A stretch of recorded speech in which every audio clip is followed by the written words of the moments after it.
Welcome to the channel.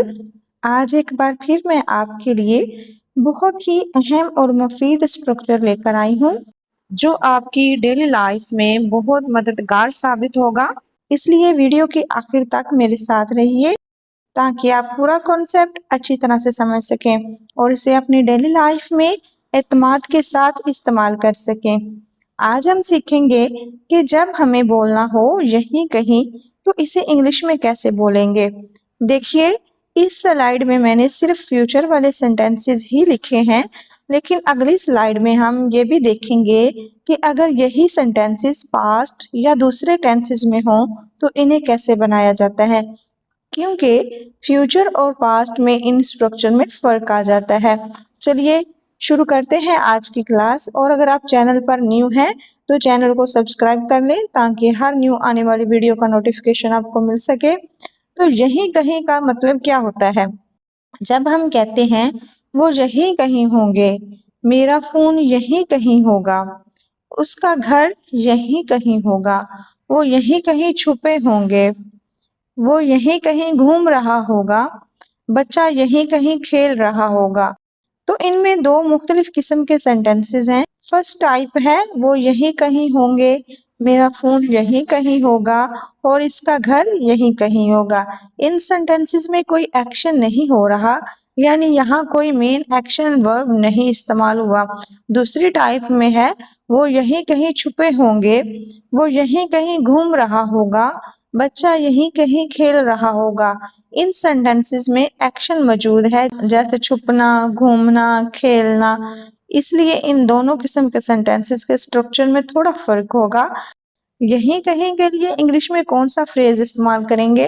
तो यहीं कहीं के लिए हम यूज करेंगे अराउंड हेयर।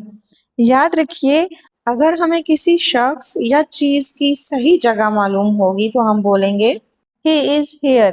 लेकिन जब हमें सही जगह मालूम ना हो और सिर्फ अंदाजा हो कि वो इसी इलाके में कहीं मौजूद है तो हम यूज करेंगे अराउंड हेयर का। फ्यूचर सेंटेंसेस के लिए जो स्ट्रक्चर यूज करेंगे उसमें सबसे पहले लिखेंगे सब्जेक्ट, फिर हम मस्ट बी का यूज करेंगे, प्लस हम अराउंड हेयर यूज करेंगे अगर हमारा सेंटेंस पॉजिटिव होगा। जैसे वो यही कहीं होंगे, इस सेंटेंस में ज्यादा लोगों की बात हो रही है तो वो के लिए हम दे का यूज करेंगे, they must be around hair. They subject है, मस्ट बी इसके बाद हमने लिखा सब्जेक्ट के और उसके बाद हमें क्या लिखना है? Around hair. तो सेंटेंस बना they must be around hair, वो यहीं कहीं होंगे। इसी तरह से अगर हमारा सेंटेंस हो मेरा फोन यहीं कहीं होगा, मेरा फोन यहीं कहीं होगा, my phone must be around hair, my phone must be around hair. इस सेंटेंस में सब्जेक्ट है माई फोन, उसके बाद हमने मस्ट बी का यूज किया है, फिर हमने यहीं कहीं के लिए लिखा है around hair, my phone must be around hair, इसका घर यहीं कहीं होगा। अब इस सेंटेंस में देखिए सब्जेक्ट है इसका, तो अगर तो लड़के की बात होगी तो हम हिज का यूज करेंगे और अगर किसी लड़की के घर की बात होगी तो हम हर का यूज करेंगे। तो हम यहाँ पे हिज का यूज करेंगे as a subject, his house must be around here. या फिर ये भी कह सकते हैं her house must be around here, हम हर का भी यूज कर सकते हैं और हिज का भी। ये आपकी सिचुएशन पे डिपेंड करता है कि आप किसके बारे में बात कर रहे हैं। अगर हमारे सेंटेंसेस टाइप 2 के हो यानी उनमें मेन एक्शन वर्ब भी हो तो स्ट्रक्चर हमारा थोड़ा चेंज हो जाएगा। फिर हम लिखेंगे सबसे पहले सब्जेक्ट, फिर मस्ट बी के बाद हमें वर्ब की आईएनजी फॉर्म का यूज करना है, वर्ब की फोर्थ फॉर्म यानी वर्ब की फर्स्ट फॉर्म के साथ आईएनजी, फिर हम अराउंड हेयर का यूज करेंगे। जैसे वो यहीं कहीं छुपे होंगे, वो यहीं कहीं छुपे होंगे। ये देखिए छुपना क्या है, एक मेन वर्ब है तो इसमें हम आईएनजी यूज करेंगे, तो हाइडिंग वर्ड यूज करेंगे हाइड की जगह पे। ठीक है, they must be hiding around hair, they must be hiding around hair, वो यहीं कहीं घूम रहा होगा, he must be wondering around hair, he must be wondering around hair, बच्चा यहीं कहीं खेल रहा होगा, the child must be playing around hair, देखिए हमने सबसे पहले लिखा है सब्जेक्ट द चाइल्ड, उसके बाद हमने मस्ट बी यूज किया है, फिर हमने वर्ब में आईएनजी का यूज करना है, तो इसमें खेलना वर्ब है, तो प्ले के साथ हमने आईएनजी यूज किया है playing. The child must be playing around here. I hope यहाँ तक आपको स्ट्रक्चर जो है क्लियर हो गया होगा। यहाँ पे आपको एक कंफ्यूजन हो सकता है क्योंकि अक्सर स्टूडेंट्स ऐसे सेंटेंसेस में विल बी का यूज करते हैं। तो देखिए विल बी का यूज यहाँ पे नहीं होगा क्योंकि ऐसे सेंटेंसेस में सिर्फ फ्यूचर नहीं बताया जाता बल्कि अंदाजा या मजबूत इम्कान जाहिर किया जाता है, जैसे वो यहीं कहीं होगा। इसका मतलब है कि हमें यकीन तो नहीं है लेकिन हमारा अंदाजा है कि वो इसी इलाके में मौजूद है, तो हम मस्ट बी यूज करेंगे ना कि विल बी। तमाम सेंटेंसेस में यहीं कहीं के लिए अराउंड हियर ही यूज करेंगे, ठीक है। अब मुख्तलिफ टेंसेस में ऐसे सेंटेंसेस को बनाकर देखते हैं कि मुख्तलिफ टेंसेस में ऐसे सेंटेंसेस को कैसे ट्रांसलेट किया जाता है।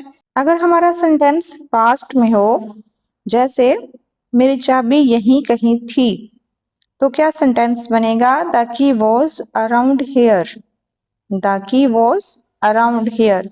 इसी तरह से अगर हमारा सेंटेंस हो वो यहीं कहीं थे, they were around here, they were around here. अगर प्रेजेंट इंडेफिनिट की बात करें तो इस टेंस का स्ट्रक्चर क्या होता है, इसमें सबसे पहले सब्जेक्ट लिखते हैं, उसके बाद वर्ब की फर्स्ट फॉर्म, एस या ईएस का भी यूज करेंगे वर्ब की फर्स्ट फॉर्म के साथ, लेकिन जब हमारा सब्जेक्ट होगा सिंगुलर और उसके बाद आ जाएगा हमारा ऑब्जेक्ट। तो सेंटेंस होगा वो यहीं कहीं रहता है।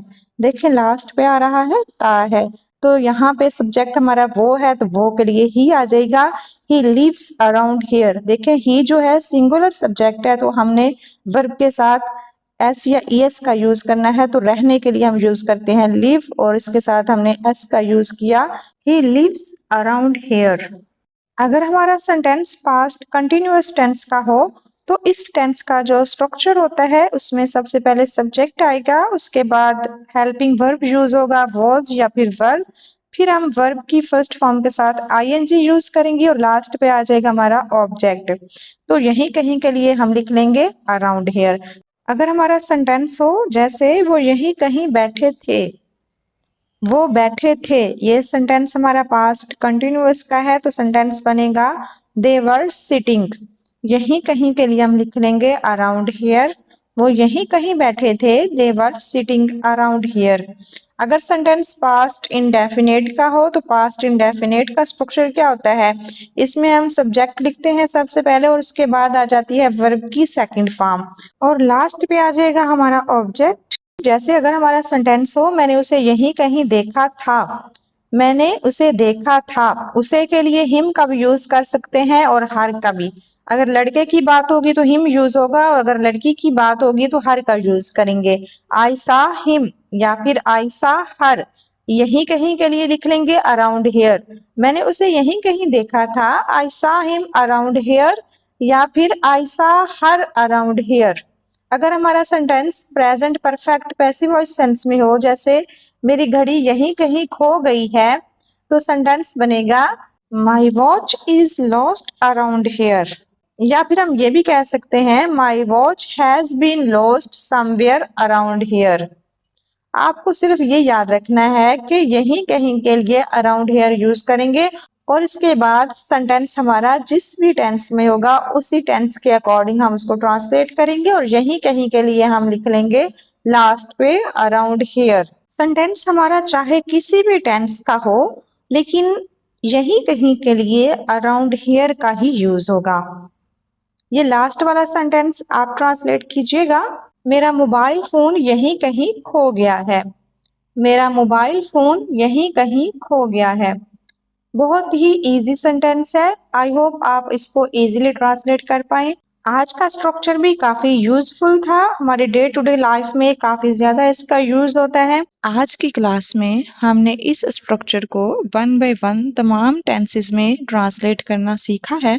अगर इस वीडियो में भी आपने कुछ नया सीखा हो तो वीडियो को लाजमी लाइक कीजिएगा और अगर आप चैनल पर न्यू आए हैं तो चैनल को सब्सक्राइब कर लें ताकि हर न्यू आने वाली वीडियो का नोटिफिकेशन आपको वक्त पर मिल सके। मिलते हैं नेक्स्ट वीडियो में। Thanks for watching.